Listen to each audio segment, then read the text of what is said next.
तर हे मित्रांनो, आजच्या मिनी ब्लॉगमध्ये तुमचं स्वागत आहे. तर आज आम्ही चाललेलो होतो शेपुजरीच्या यात्रेला.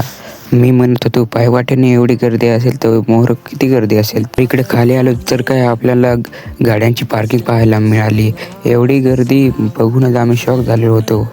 तेवढ्यात खाली उतरलोच होतो का आपल्याला आपले मित्र भेटलेले होते व सुरगाण्याचे रिश्तार पण आपल्याला भेटलेले होते. मग मित्रांना भेटून नदीवर आलो तर काय इथे पण लय गर्दी पाहायला मिळाली होती. मग मित्र म्हणत होता आपल्याला आता हातपाय धुवायचं होतं. मग तर इकडे पाणी बघत होतं तर पाणी पण लय कमी होतं. तर हातपाय धुवून वर आलो तर काय दर्शन घेण्यासाठी एवढी गर्दी तर नेहमी वाटेलच होती. नदीच्या मुखातून जे पाणी पडत होते आम्ही बघितलं. मग आलो ना खाली आलो तर एवढे दुकानं पाहायला मिळाले होते. मित्राला टॅटू काढायचं होतं. मग आम्ही आलो ना टॅटू काढायला. त्याच्या मानेवर एक टॅटू काढलं होतं. ते कसं दिसत होतं ते कमेंटमध्ये नक्की सांगा.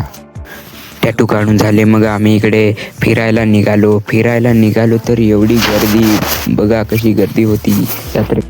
मग यात्रा बघून आम्ही वर निघालो तर काय एवढी गर्दी पाहायला मिळाली.